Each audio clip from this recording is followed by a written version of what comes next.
The trouble is, if you don't play the places that are complicated and difficult to get to, with really difficult languages to sort of deal with when you've got a crew and all these people coming in and trying to set up. If you don't do those places, all you do is America and Europe, you know, America and Central Europe, France, Germany, Italy, Spain, England. So, and I've done that, those places for the last, you know, God knows how many years. So I think the idea really, you know, was to sort of try to play places that I've always said, why don't you come to us? You know, we have a big Phil Collins fan base here. It's just actually to do it before we stop.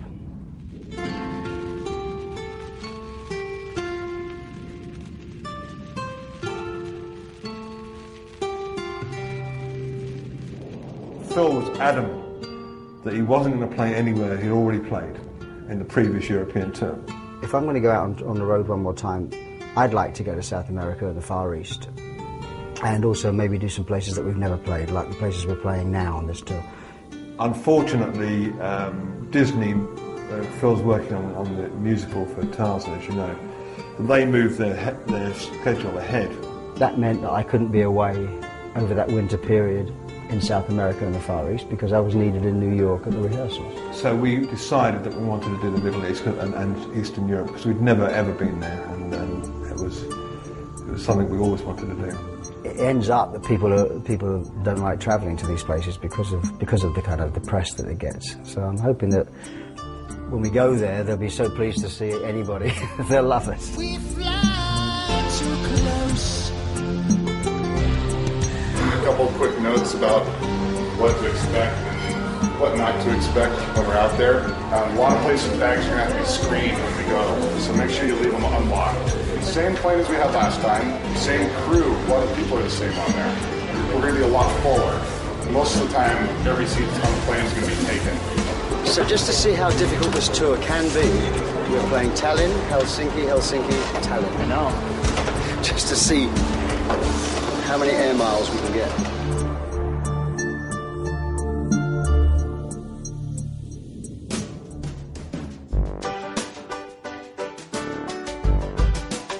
Here we are in Tallinn, Estonia, a place I'd never been to. It's very exciting to think that there are places that have known your music but never seen you. It kind of makes it much more interesting to go out on stage every night because people don't know what to expect. So it's not a matter of being broke or bored. I'm certainly not broke, and I'm not bored at all.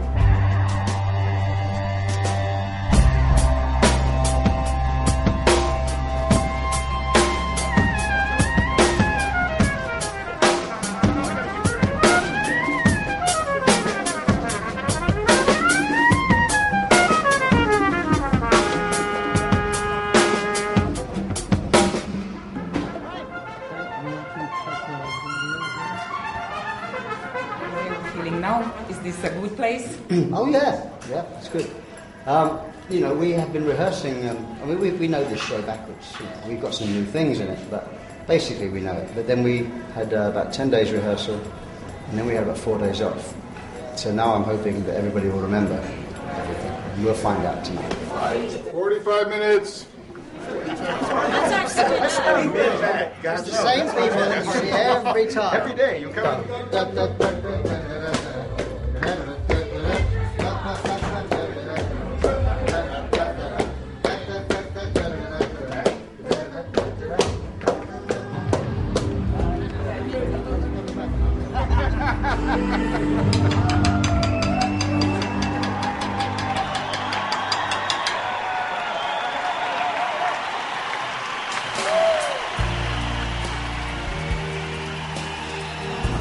The books are all unsealed.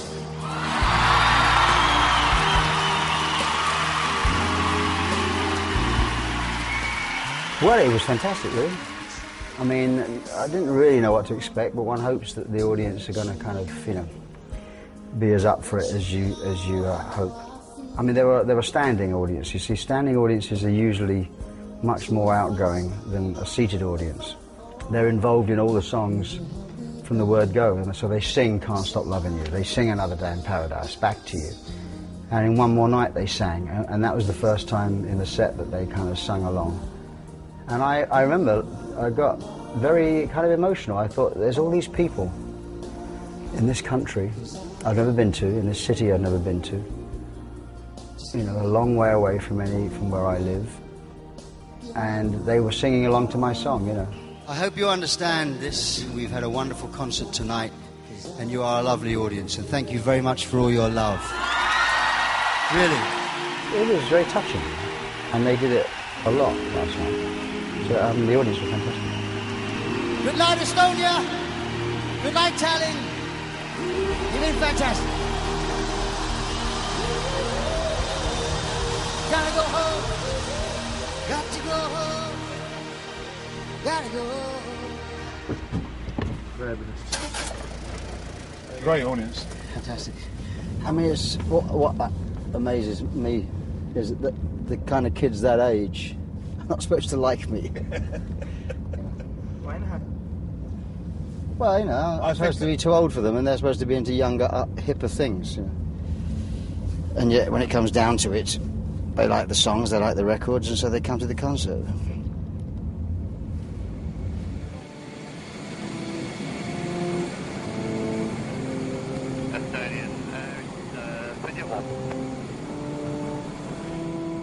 When you were talking to them in Estonia, boy, they were really on. That was fantastic. I have to think of something different For Sunday, nobody was, because the great thing was that they never ever expected you know, to speak their language, and it was just like, wow, yeah, whoa, that was fantastic.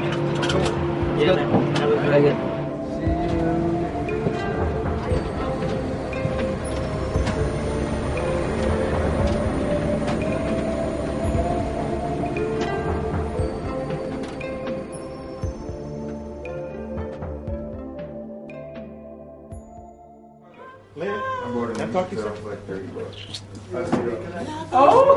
Was that you knocking on my door at 2:30 this morning and running? Who was that? I would like to know who that was myself. Was that you? No. Don't play dumb now. I don't know what you said. Because I heard a giggle. You did? My doorbell was rang too. You heard that? And I was in the middle of one of those dreams you don't want to wake up from. You know that kind? Crazy color? That's the giggle I heard. Whoa! Thank you. Well, that's the giggle I heard. Yeah, I like that. That's the man for the crowd. Extra hot. My brother, when I grow up, I'm still a big brother, and he's still a big brother. Okay, let's do this before he turns. Heavenly Father, we thank you for this opportunity to perform before these people. We'd like to thank you for the opportunity to perform and to do our gift. We thank you for the life of this child crying. We thank you for the beautiful voice of him. We want to thank you for the safety, health. Thank you, Mother. We want to thank the mother for taking the child.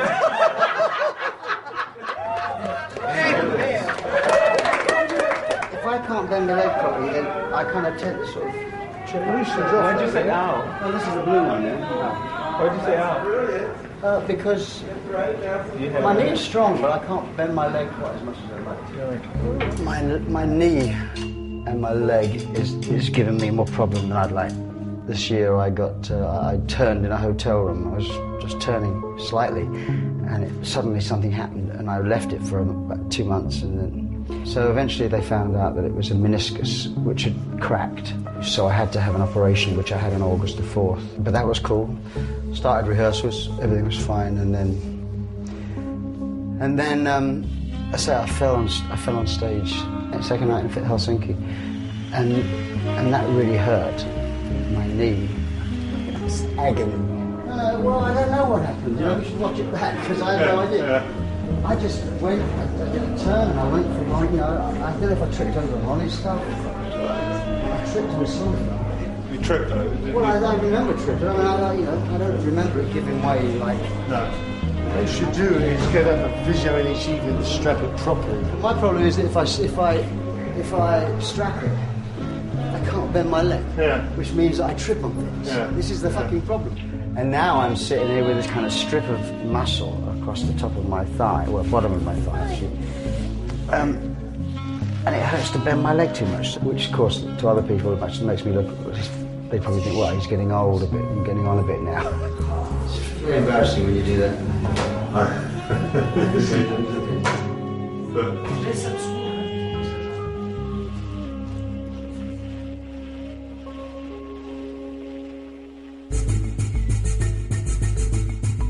It's kind of day 6. We had a day off yesterday, where we travelled from Finland to Russia. I mean, I keep being told that Russia, Moscow and St. Petersburg can be very dangerous places. We get so much propaganda, like what these places are going to mean. You're almost scared to death to go. It's kind of one of those places, it's a bit like going to Japan. It's totally disorientating when you get here, because you've heard a lot about it, you can't read anything, everything is different. And it's extraordinary to be here. I mean, it's quite thrilling. It's very exciting. Вообще, конечно, это очень удивительно для меня. Nobody can drink alone. Welcome to Moscow. This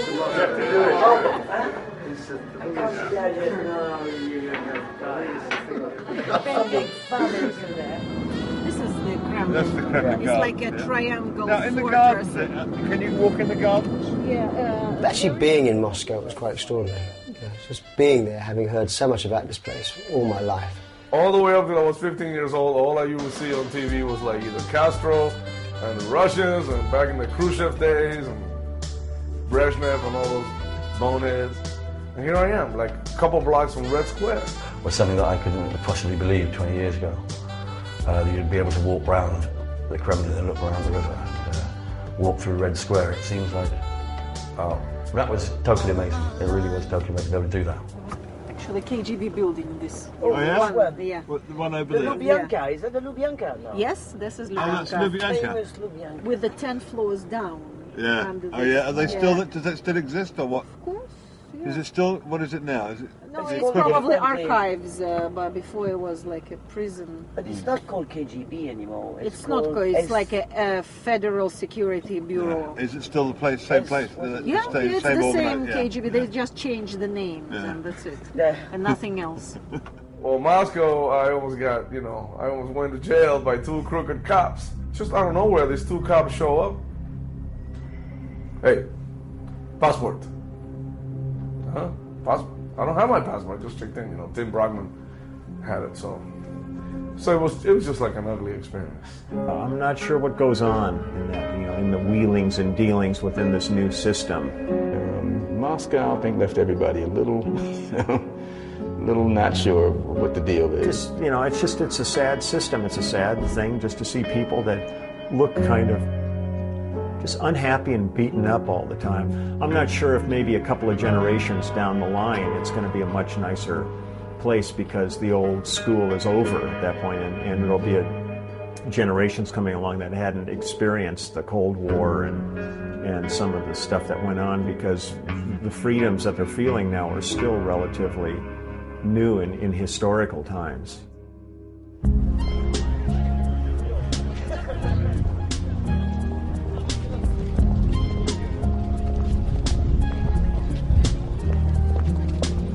All people like when the famous musician, comes to our native country, to our town for the first time, and it is always a great event for us, for all of us, for all of these thousands of people who came to this concert. There's a lot of people stuck in traffic. Oriane went back to the hotel. Oh no! Yeah, Nicholas was in tears. I want to go to the concert. I said, put the Genesis DVD. I don't want no Genesis DVD. I want to go to the concert. Really, yeah.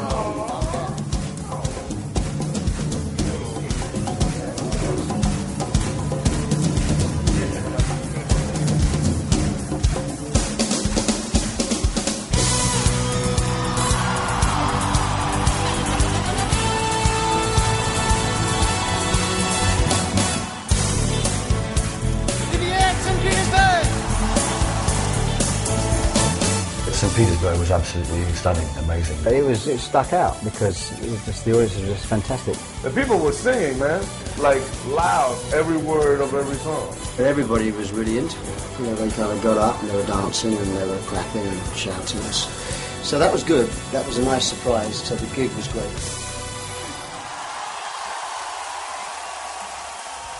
In Moscow, the audience was more of a kind of an upscale audience, though, compared to, say, St. Petersburg was just regular people. And I know the regular people were in the back. There was, you know, such a taste of the old world there. I mean, the VIPs got the front section, and you got the feeling like we were still in the old government, you know, where the elite political people were sitting in the front. And all the people on the sides were waiting to see what their reactions so they could behave accordingly. So if they clapped, they would clap. If they stayed cool, they had to stay cool. That kind of thing. But we finally got them going, standing up and dancing and stuff. And the whole place was going crazy. Yeah, it was good. I mean, it's certainly the back half of the show. The last 2/3 of the show were like any other show. Yeah. First third was just a little cold. I mean, I never played it before, so I don't know the level of how much they are. I mean, I know they were enjoying it, but you know, apparently there were some big movers down the front few rows. So it wasn't a great gig experience, although in the end it got there. But I was impressed. You know, I was impressed with the place. Yeah. It was weird. It was so. You know, I could feel that cold, and I couldn't figure out because we went looking for all the doors, and there was nothing open for the fans. You know, they can use them occasionally, you know what I mean? It's just that consistent thing. It was the same feeling. Well, the trouble is they can't switch them on and off, the fans. They're on. What? The fans are on all the time. They can't switch them on and off. They just feed the smoke in when they need them. The fans are running all the time. Yesterday I went to bed early. I mean, in terms of being Swiss time, it would have been about 9 o'clock in the evening, but it was about 11 o'clock where we were in Russia. I went to bed just because I was tired from the 4 nights, you know. And it's just weird. It's a long show. There's a lot of talking, a lot of interviews and stuff to do because everybody's excited to see you. He's just got a lot on his plate, you know, and it's the way he wanted things to be. But you know, I don't envy what he's going through out here because the show is hard enough. Then worrying about your family and your kids and devoting the time to them, and then all the interviews and all the other, you know, the press pulling at him and all this. It's a lot of stuff for one guy to have to deal with. You know, he gets the ultimate perks of it in terms of the fame and fortune, but it takes a toll on you.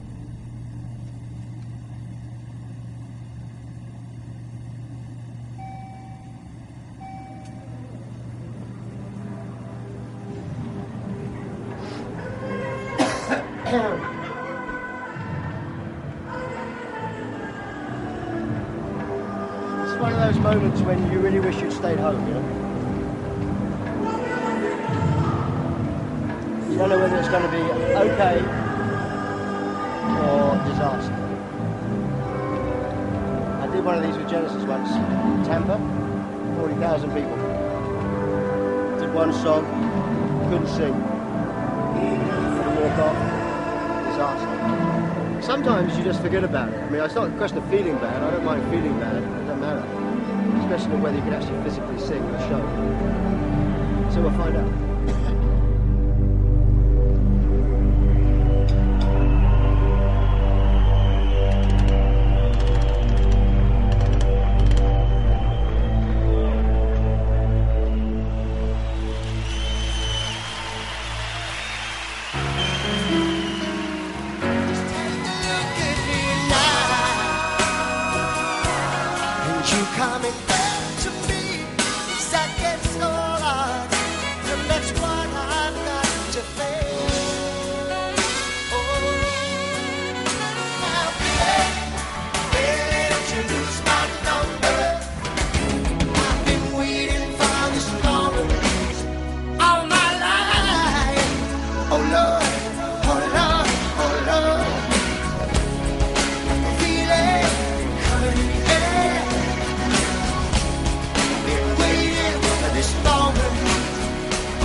say the word.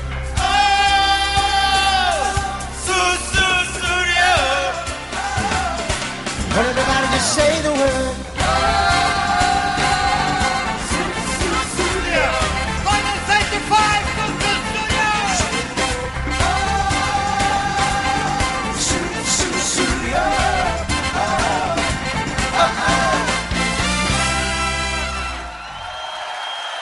Thank you.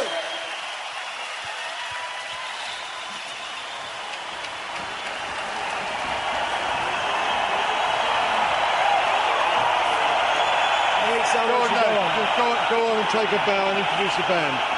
That's all. Just introduce the band and come back up again. Everybody should go on, man. Yeah, everyone should go on. Introduce the band and then come off again. That's your fuck. Well done. I'm a fucking hero, man. What have you done? Just go on, take a bow, introduce the band, take another bow, come off. Okay. Where are the horns? Horns! We're going to just do a bow and that's it. Got it. Okay? We're missing. Where's Dan? Dan. Dan is here. Right, let's go. Where's Arturo? Where's Arturo?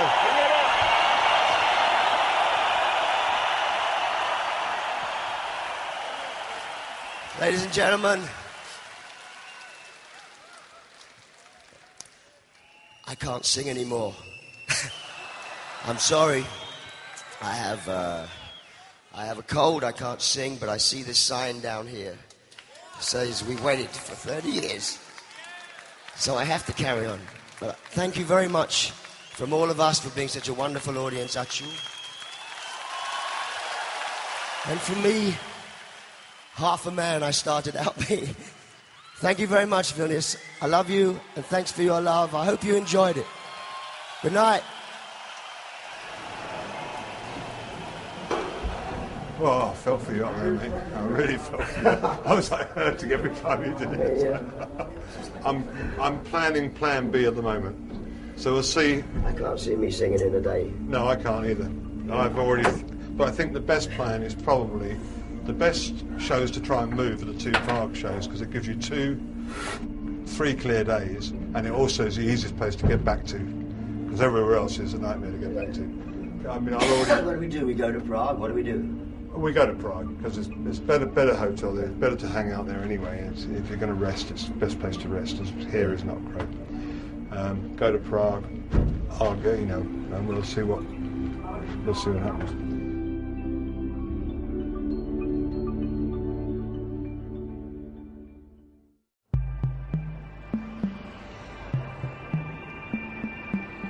I stayed in Prague. I just stayed in my room for 3 days. I didn't go anywhere except for the press conference. So I think I'm okay. I mean, you feel bad, but I mean, it's the people that travel to the show. There were so many people that went to Prague from all over the world. And it's just you just feel the responsibility. You just feel you let everybody down. I can only say sorry. That's right. That's fine. That's okay. We came to Lyon to see you last year. Yeah. I made that one, didn't I? Yeah. Thank you very much. Take care. It's lovely to meet you. You're welcome. I think I got it in St. Petersburg. I remember the moment that I think I got it. It was very, very cold on stage, but the lights were very hot, and there was a draft, a big wind while we were playing, and I remember saying, close the doors because this is really not good, and it's almost, I had a poltergeist moment, like the movie when the hand comes out and just covers the person with an aura, and I just sort of, wow. There you go. Thank you very much. And I got this cold, and I came out very quickly, which is good, and it's working through. Sometimes colds hang on for 10 days, 2 weeks. I think this is working its way through very quickly. I'm now on the stage, but I'm going to change my job, is what I'm going to do.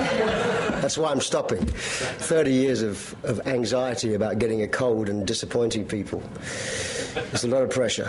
Já sebou žádný doktora nevozím, protože měl jsem 2 doktory, jeden byl krčař.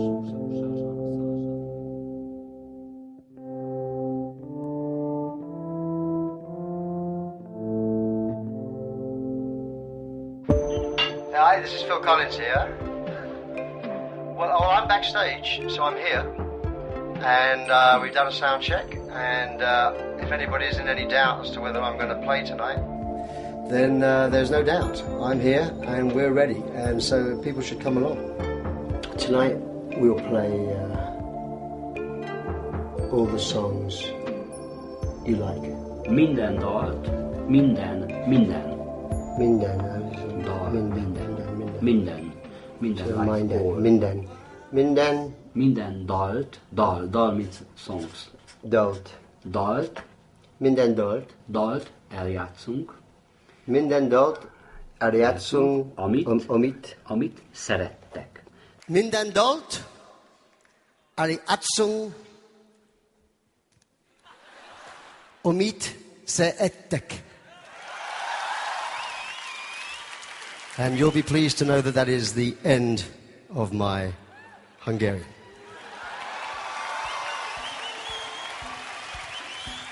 Anyway, thank you for coming. I feel a lot better now, thank you. And we're going to carry on with some songs from way, way back. Tonight is a celebration. Yeah, I mean, sometimes I find myself thinking, Jesus, he's going to be tanking tonight. You know, not tanking, but, you know, this is going to be a rough. And he comes out and does the best show of the run. No, I'm fine. I mean, you know, colds don't go away very quickly. But, I mean, I had 3 days in Prague. So, I'm certainly over the worst of it, and I can sing. So, you know, it'll probably be another 3 or 4 days before I'm back to 100%. But all we're worried about really is whether I can sing or not. Let's face it. Nobody cares how I feel. They just want me to sing. And that's fair enough. So it's just, I'm here to do the show, and I'm fine. I'm fine with it. Sing it with a face!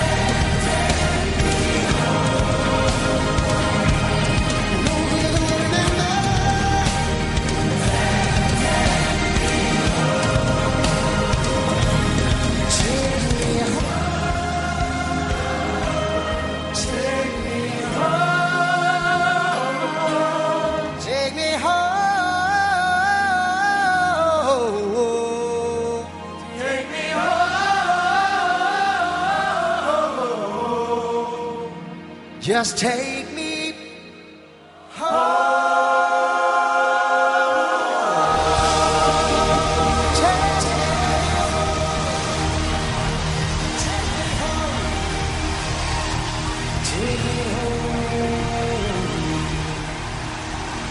Good night. Thanks for everything. Love you, Budapest. Ciao.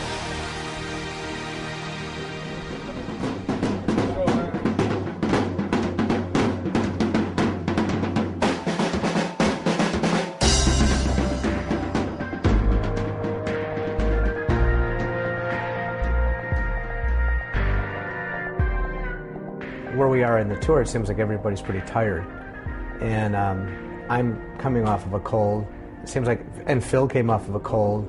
And I think everybody else has had something, you know, as far as some kind of disease. Well, the trouble is, of course it's great to be travelling with everybody, but the trouble is that once one person in the family gets sick, it goes round, And Matthew has now got a cold.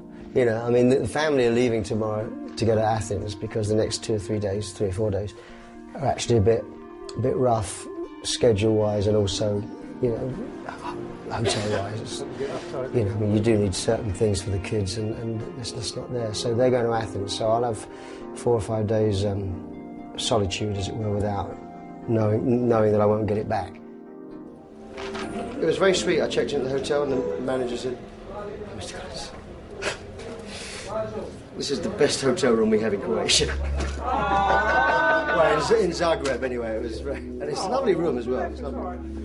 Lovely room. Some of the places, they kind of have rules unto themselves. You get very spoilt, in some ways, touring America and places like that, because they're used to daily concerts, whereas some of these places just don't have concerts, either very rarely or if ever. In Romania, I don't get many people going through Romania. And of course that has a knock-on effect. They don't actually believe you're coming. So you have to do more promotion to convince them that you're coming. Sweetie! I'm here. I've got to go. Welcome. Just a second. In 10 seconds, we are live now on news television in Romania. Yes. Just say hello in general, otherwise you're going. Mr. Collins, welcome. Thank you. How was your flight? About an hour. Oh, it's very nice. I'm pleased to be here. Thank you. We have to go. Yeah, I'm in resting my voice. You're fans. What are you telling your fans? But yeah, come to the show. I talked to this girl that worked for the record company in Romania, in Bucharest, and she's telling me, I was asking her, so what was it like, you know, blah, blah, blah, this and that. And it was exactly how I grew up until I was 15, you know. I mean, I left. Cuba is still that way now. But I'm looking at these people and saying, man, these people are free. Well, we're in Bucharest, Romania. First time, of course. And we're in an aircraft hangar. This is where we're playing tonight. It's very cold back here, which means it's probably cold out there, although the people are probably warmer. But it's been it's interesting. Lots of Secret Service, never alone. Never alone.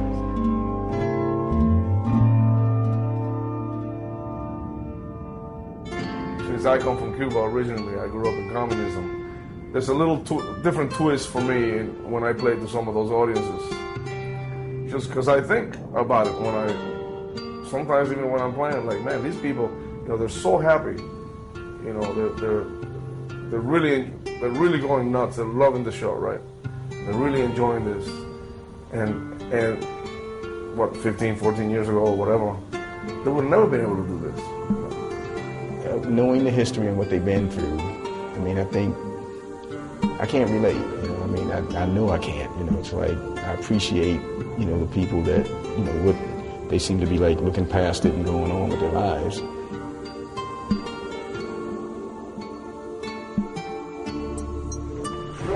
Oh, night off. A day off and a night off. This tour it's been tough because we've been dealing in territories that don't get that many shows, so they don't necessarily have the infrastructure that a lot of other places have. They don't have the local crews that know how it works, so you can't rely on that kind of support. And from that point of view, it's been tough on the guys, especially on the heads of departments, because they've had to organise these people who don't really know what's going on. The other thing, just talking about tip, they're having an horrible time at the gig, setting up. I mean, it's just setting up slow. And there's no food down there at the moment, so we're going to feed the band at the hotel before they go. But do you actually want to do a sound check? I mean, is it, you know, we could do a band check and do a. Well, you don't want to be hanging about down there long, that's all I'm saying. I saw him more when he lived. I don't want to be hanging about there. No, it doesn't sound like you. Yeah. It's a place to have. I always tell my guys, never assume anything. The only thing you can assume is that things are going to go wrong, or they're out to get you, or both. Life on the road. We haven't had a telephone all day, we haven't had internet access. We didn't get power for the catering until 2 o'clock this afternoon, which, I don't know. So they're running really late down there. The main problem, I think, has been the gigs they're just not together down there. There's nothing's where it should be, nothing's there when they say it's going to be there. And we shall find out when we get there. But the Greek promoter, you know, he had done U2, you know, so he's bound to have known what he was doing, you know, with us, but he just didn't care. No, because they said the cherry picker would be quicker. That's what they said they had a cherry picker. picker when Dave Rowe was talking to them, yes. When was this? This was the week that we've been talking about. The cherry picker is basically a basket that gets you up to the roof, and it's easy to move around. What they sent us was a crane, which obviously is a lot harder to move around. They're telling me that they won't. They've got the cherry picker because they won't let it on the floor out there. But they let the crane on. But they let a full-blown crane on this side, yeah. Exactly. I've never seen such a fucking cock-up in all my life. Why didn't we have a cherry picker instead of this stupid thing? Do you know why? Why? I don't know this technical. Well, it's your job to know, man. It's your job to know that stuff. At the end of the day, it's your job. Like, this is my job, that's your job. And if we'd known we didn't have a cherry picker, we would have pre-rigged this and not done it now. It would have taken half the time. The problem is you've brought this fucking stupid crane in here instead of a cherry picker, which is why we can't have everything, which is why we're compromising the show. Half the lights aren't up because of you, because you don't communicate. That's why. And next time I see you, I don't want to see you in the fucking hall. You know, when I've seen Tony have to be the manager and ream somebody who was just being stupid and obnoxious and stuff, he's great at it. I would never want to cross Tony. And I think you'd have to go a long ways to do that. No, I won't keep my voice down. I'm not going to keep my voice down when you try and screw our fucking show up by miscommunication. Where are they? Okay. There. All right. You're back in Greece now to play for the Greek audience. What is your impression of Greece? I like Greece.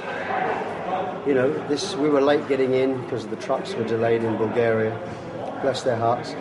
And then, of course, it was a bit of a struggle getting in because not everything was as it was supposed to be. And here we are, running late, but the show will be good. The last piece of equipment I'm here all day. I'm trying to arrange all the mess up. I know, that's why. This guy does not give a damn. They paid them. They paid the catering assistants. So they went home. Well, we paid them. They finished. Yeah, but we haven't finished yet. They know. Oh, you know. Okay. Fucking great. But I don't know these deals. I don't know those deals. And who fucking does? What are you doing here? You don't know nothing, man. I know what you don't know fucking shit. All fucking day. The guy that was really screwed up. He's trying to bury everything. I think the production manager is trying to bury the promoter. Oh, yeah. It's great. But it's just a shame because so many other people suffer around that. It's kind of like having Bush as our president.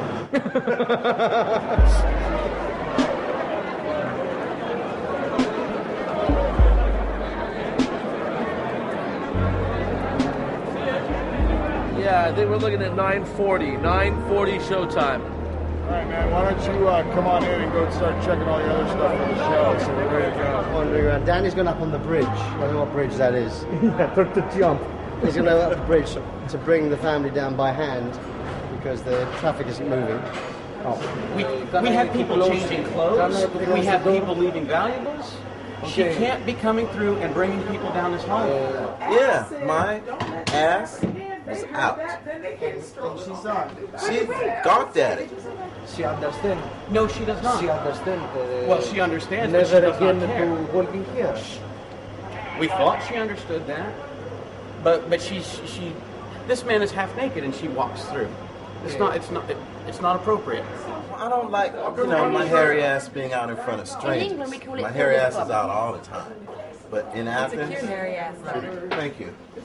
But, I was a little embarrassed, and it's hard to embarrass me. Sir, listen to me. Yes. We originally allowed this to be open with the agreement that they would only use it for stretchers. Yeah, that's right. When first they continuously go by here, Who's then doing we that? will stop it. Who's And doing we that? stopped it. We stopped it already. No, you Yes. did not. You allowed it to I have happen. been here, And and I will not let this occur. Oh, someone who's a little less tense than me should take it. Heavenly Father, we thank you for each person in this circle tonight, Lord. And we thank you for bringing us to Athens, Lord. We ask that you calm the nerves of everyone in this circle, Lord. Calm the nerves of our crew, Lord. They need some peace right now. Lord, we ask that you allow everything to go well with this show and see them to the next destination safely and easily. In Jesus' name we pray.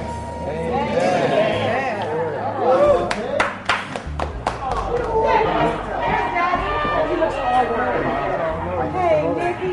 What's the matter? What's the matter?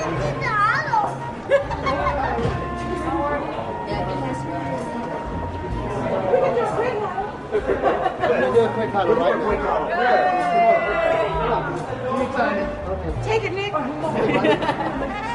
I'm so glad that little Nicholas made it to the show and that he's safe and sound. Thank you, amen.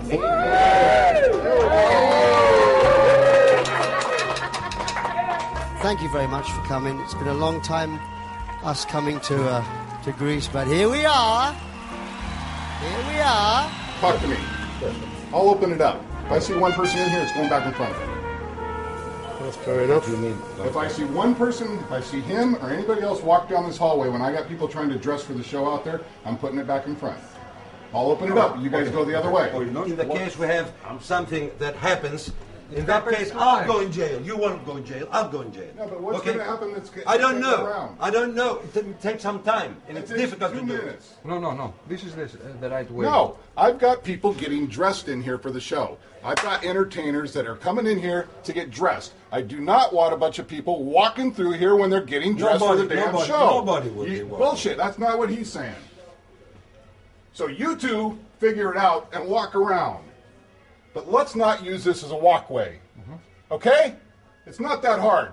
It's not that much further. You didn't even know the way around there. I fucking showed you the way around. But I am the doctor. It's not that hard. I don't care if you're a doctor. Okay. But I really don't care. I'm going to jail. No, you're not going to go to jail. Okay. You don't know. I don't about understand me. why you would go Okay. to jail. You can walk around into the same goddamn room. Okay. Right? All right. But you have to open this. I will open it. I don't want to see anybody coming through here. Nobody. Because I will fucking block it back up. Okay. I'll block that one back up too, and nobody will come through here. I will be responsible about this. Okay.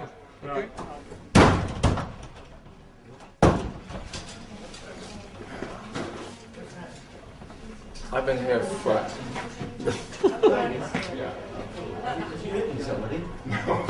Why not? Go to the doctor.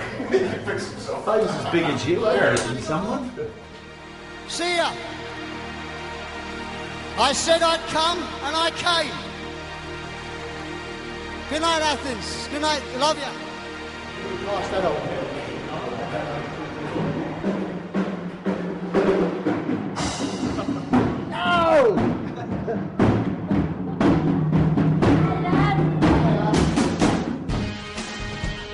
I'd never been to Istanbul, so that was an amazing thing. And I went straight to the Blue Mosque, and I walked all the way back along the Bosphorus, looking at that amazing bridge. On one side's Asia and one side's Europe, and you realise you're on the crossroads of a different world there.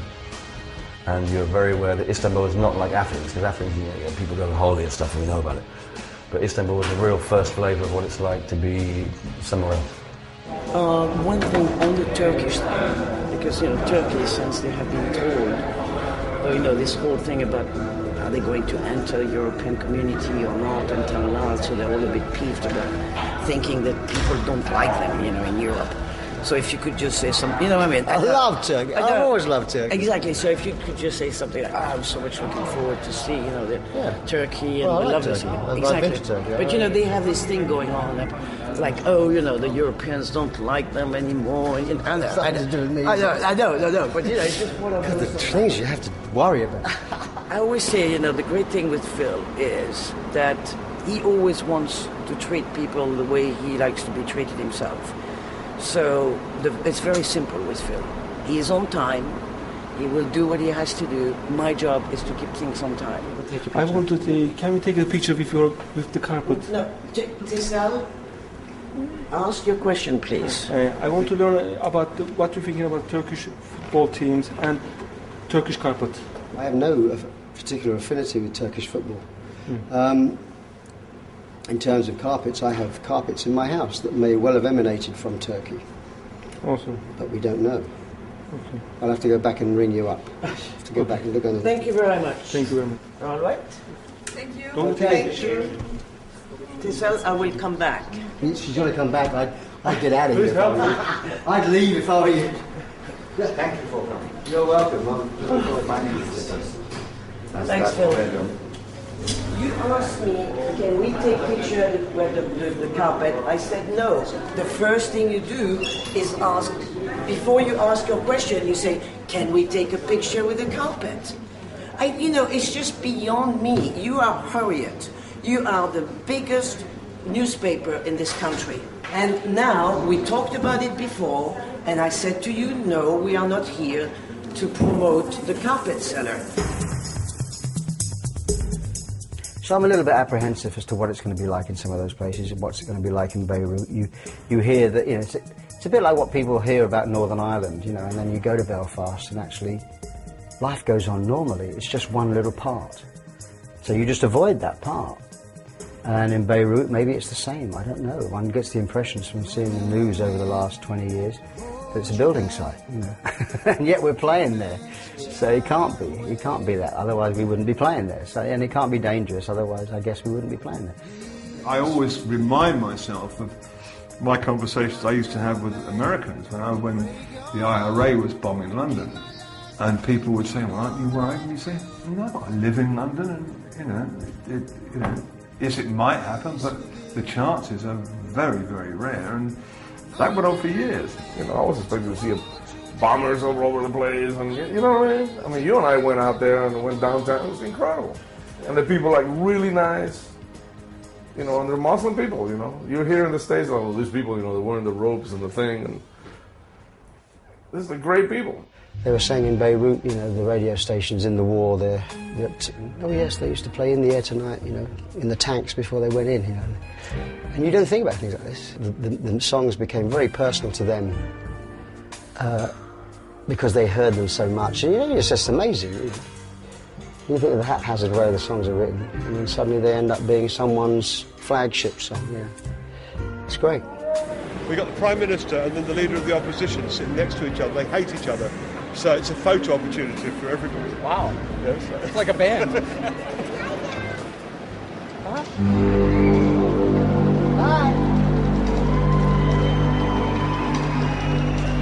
Where are you going to sit? Yeah, on the cage.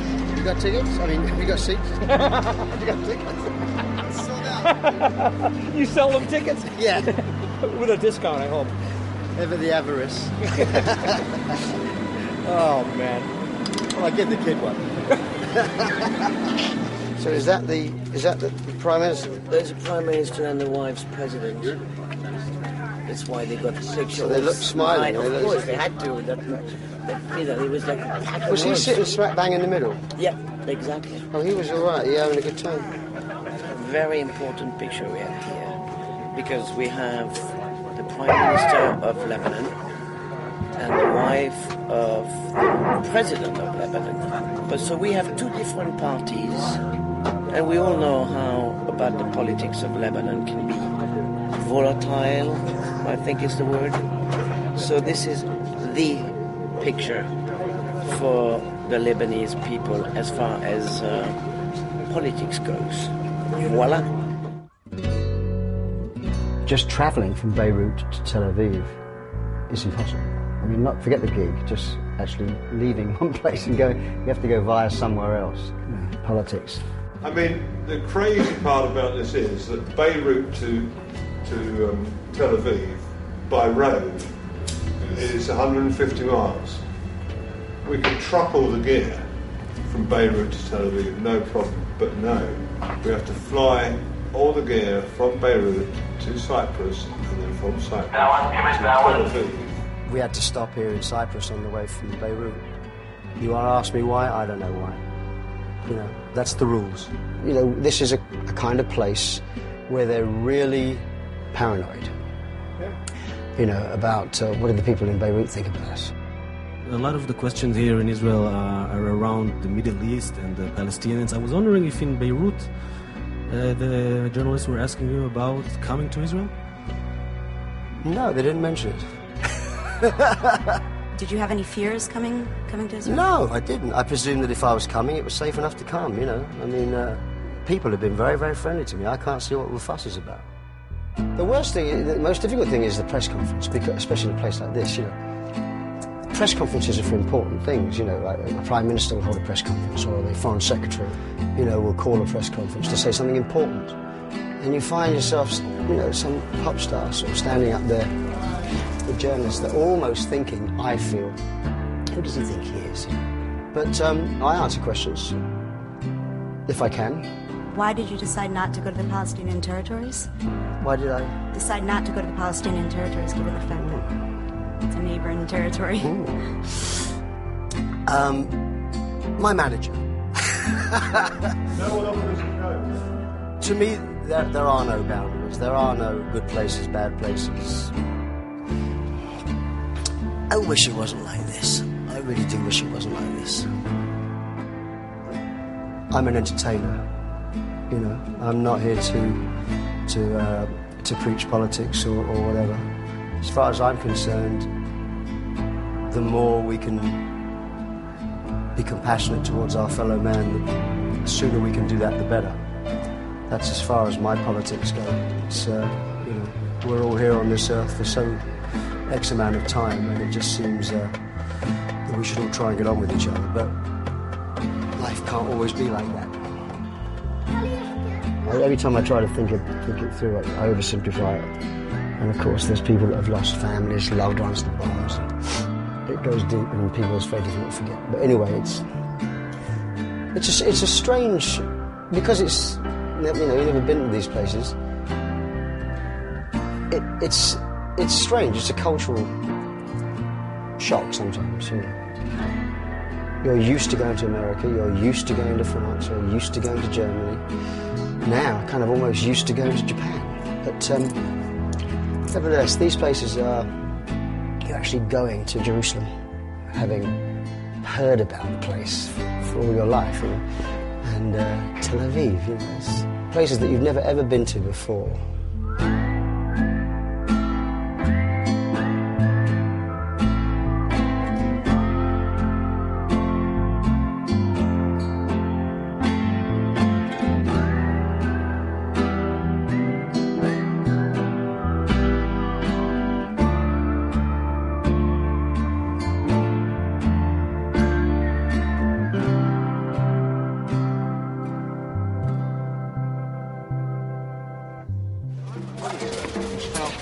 It's like India. Yeah. It reminds me of India. Yeah. Around the streets of it. It's really pretty run down. It's very run down. Yeah. You know, it's not the image you get of Israel, is it?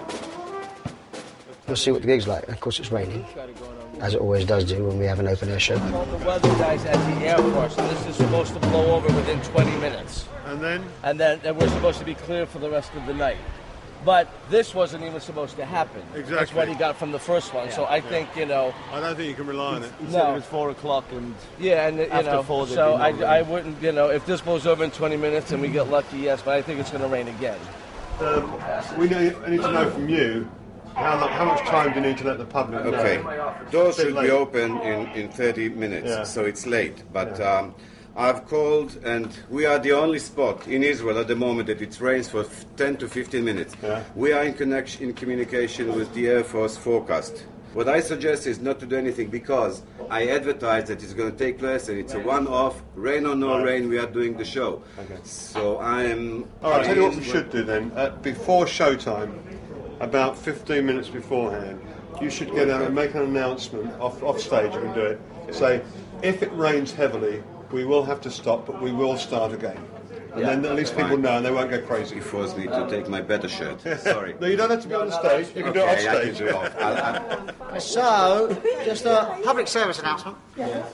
If it does start to rain, sometime before...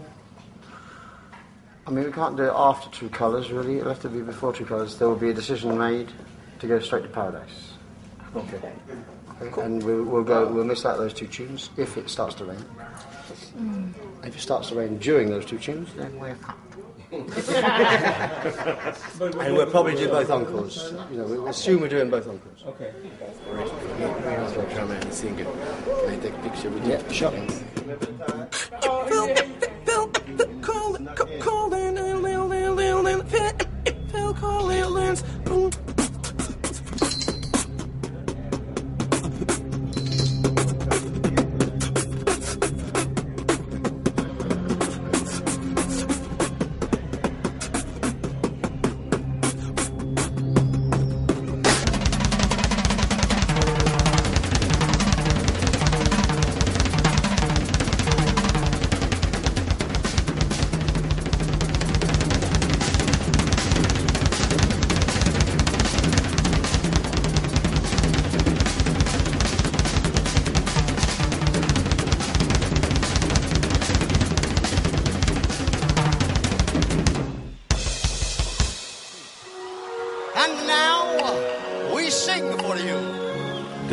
gig where we had to kind of man up because it was television. It was television because it was just so emotional. We kind of looked at one another and went, wow, man, this is kind of deep. This is kind of deep. Because of the joy that the people were bringing back to the stage from the music that we were transcending off the stage. And you just think, it's quite extraordinary how music, and we're talking about my music, just travels, you know. And it's, you know, it's emotional to know that that's kind of, you know, it's out there and it's happening. The great thing about this tour is that we're coming to places that we've never been to before, and we know that there are people out there that want to hear the music. And tonight, the rain has held off, and you've been fantastic. So thank you for coming, Israel, Tel Aviv, wherever you've travelled from. Thank you for having us.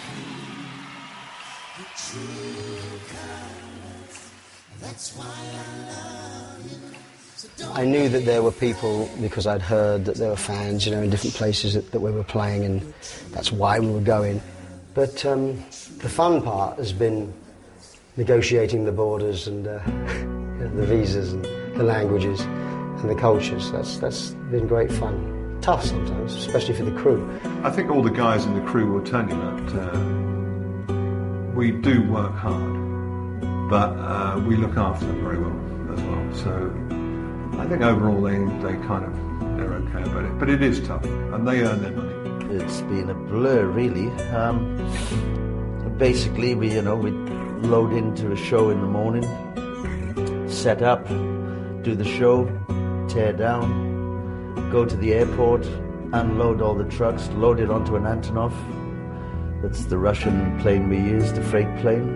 Normally, we wouldn't have to load a plane or unload the trucks. Normally, we would do a show, load the trucks, and leave, you know. Well, yeah, because of the scheduling of the tour and the politics of the Middle East, we had to rent this freight plane at the cost of around $250,000 per flight. And all of a sudden, we found ourselves losing money on the tour as a whole.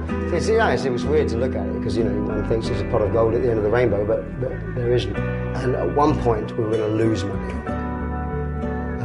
But I wasn't going to cut the show back because, you know, once you had a taste of what it could be, you don't really want to sort of take something out.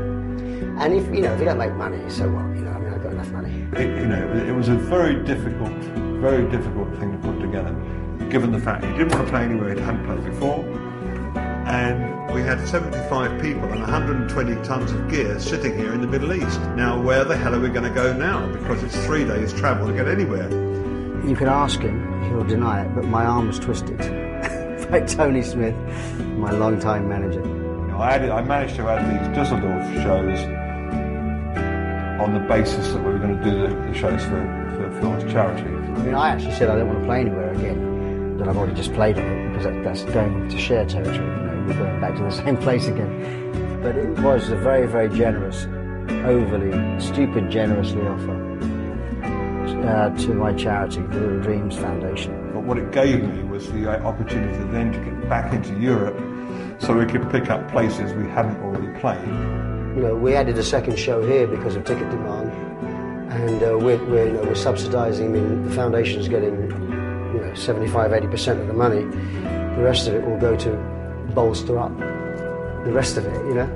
So the foundation got a huge amount of money. You know, checks right there. I mean, $2 million or something. Okay, bye-bye.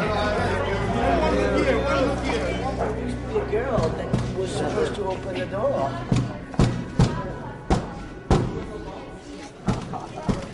That's a rhythm. Danny, come here at the door. Come at the door, darling. Here. Woo! We're supposed to be on this door. I'll make sure that should be security on it all the time. See ya. And right about now, this was kind of like the home stretch we all felt. When we get to Dusseldorf, it's the home stretch, so we all kind of excited and we feel like it's the last week of school. But we still all do our whining, about things. I mean, once you're out here for a long time, it's going to happen. And it's mainly due to being tired and bored. Because basically, I feel like we get paid to do everything but the show. Anybody tells you that you're there for 9 weeks and it's like everything's hunky-dory every day, you're like happy. Everybody has bad days. It's like you're hauling around a whole school of people. And we all come from different backgrounds. The one thing we have in common is we're all musicians. Like every band, there are ups and downs. Sometimes the sense of humor is very different. And sometimes Louis particularly has to, I seem to be the butt of his humor. Bend over, Ronnie. Come on, you can make it. You can make it. You can get there. Ronnie, take them panties off right now. Let's have sex. What? I keep looking at that ass every day, and I just want it so bad. I start. That is not hair. That's a pelt he's got behind his back. Leland makes everybody laugh in the dressing room because he's, he can be very dry and very funny, and basically he's a good belcher and farter. So that always makes us laugh. Okay, whatever.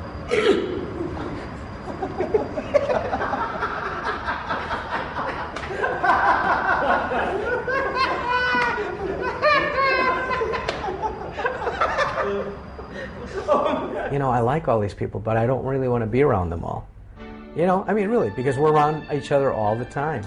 But having the right combination of people means that when somebody's having a bad day, everybody leaves that guy alone, I think it shows, the way Phil is, and the management, and Tony and everybody, you want to have a happy camp, I think it's very true to say that the philosophy or the mood of a tour comes from the top. It comes from the artist, and I think that it's certainly, in Phil's case, he's always keen to generate that kind of atmosphere. He's always concerned with every single aspect of his show.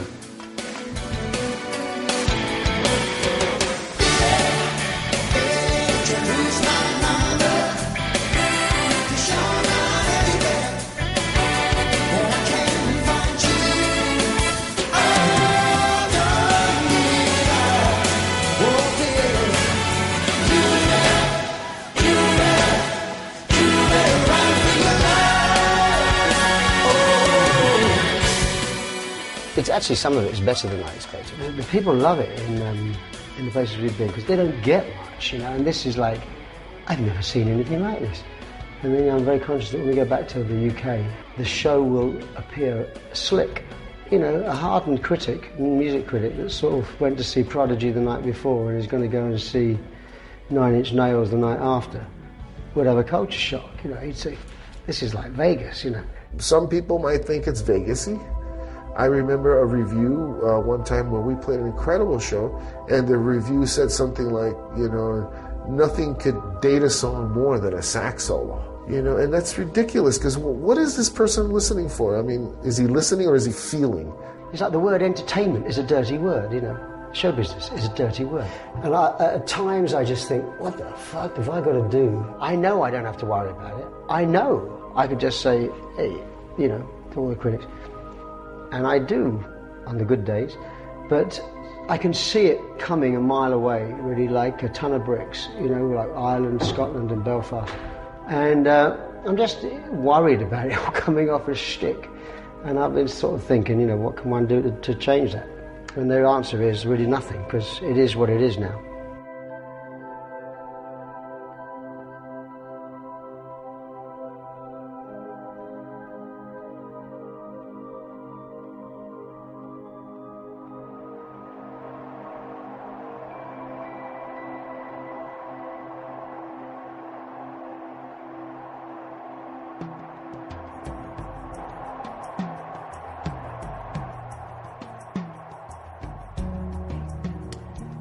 So the man who said, hello, I must be going, nearly a quarter of a century ago, is finally true to his word. Phil Collins will no longer be troubling us with his average Joe presence.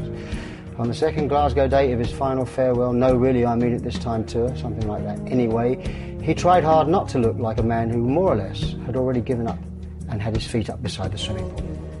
Perhaps Collins is always so innately unengaged and unengaging, but on this occasion, he was relying considerably on a somewhat excessive 6 backing singers to jazz up his ordinary geezer act, and yanking the chain of an abnormally perky brass section when that extra layer of naff, Vegas and razzmatazz was required. As a marking of the end of the love affair between Collins and his fans, it was all very polished and professional, if surprisingly unemotional. But rarely can so much expertise have been assembled on a stage in the service of such a glib and inconsequential repertoire.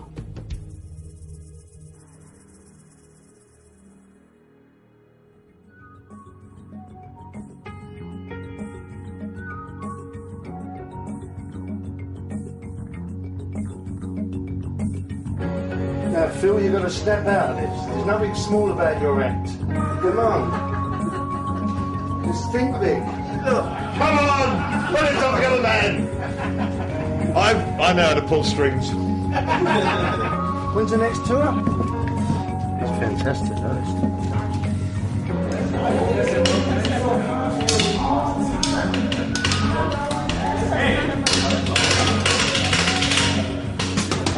One.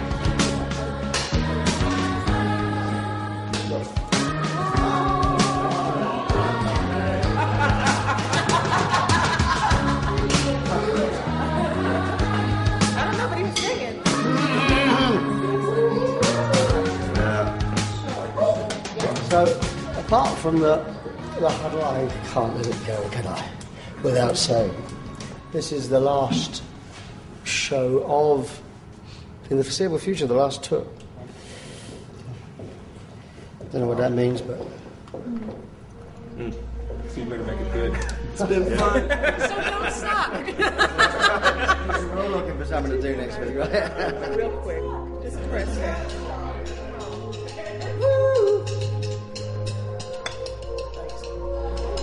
Keep the groove hanging long enough.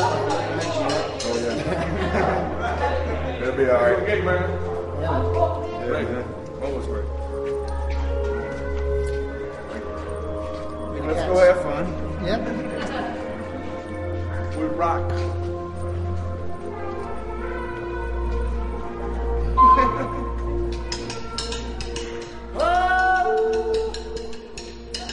Oh, give me a voice. Like a buffalo run.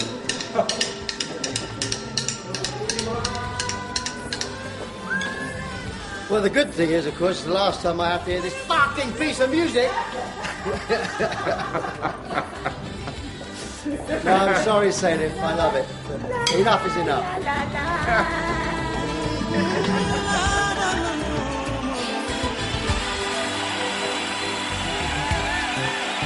Thank you.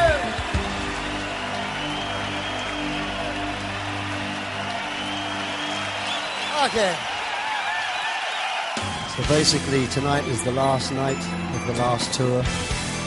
Very special for us. Je pro nás velmi významný. Hope you enjoy it. It's very special night tonight. It seemed like the audience really understood what was going on.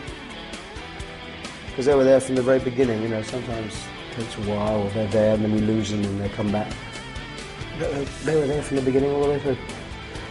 We had a few bruising reviews from England, of course, which basically dismissed all my career. And I kind of went on with that last night, thinking that while I was singing, you know. And then tonight, you know, you just put it behind you.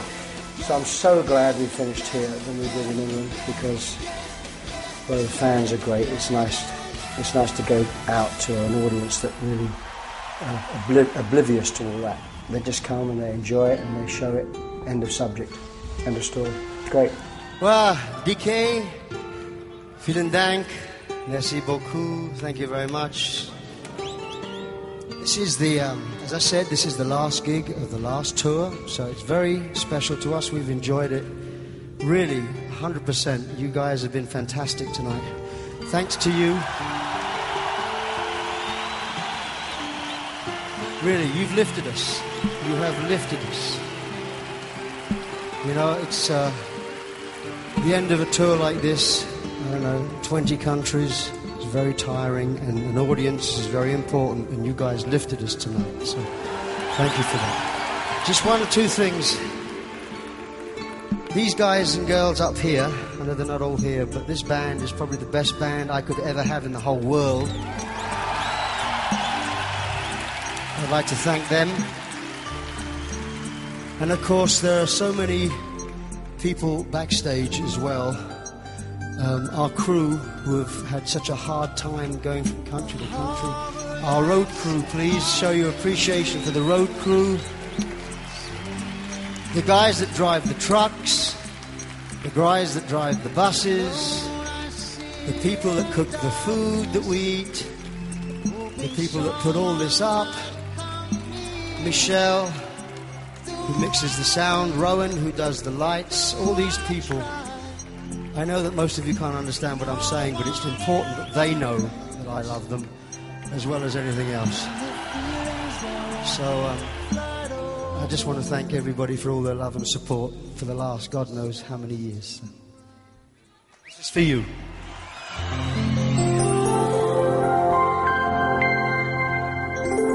Dreams will all come true.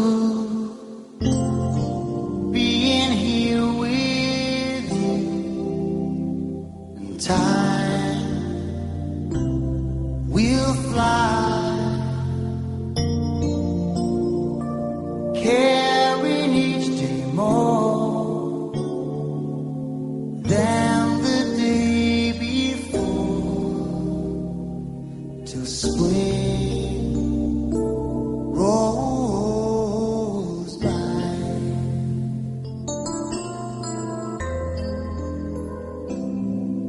And when the springtime has gone, will my love linger on?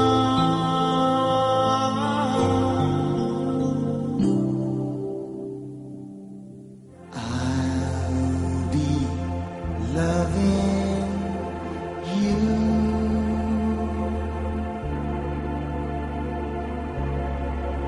always,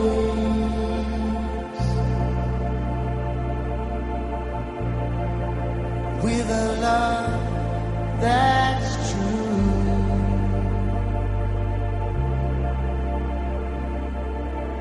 Always.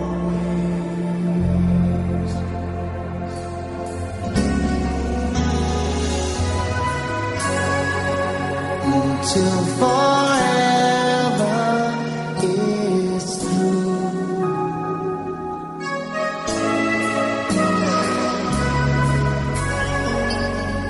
Till there's just me and you.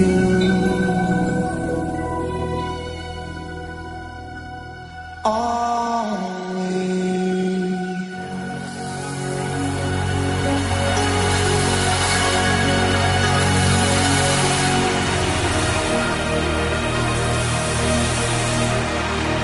that's it. That's it. Good night. Remember this. We will. Love you. Gotta go home. Gotta go home. Let's go home.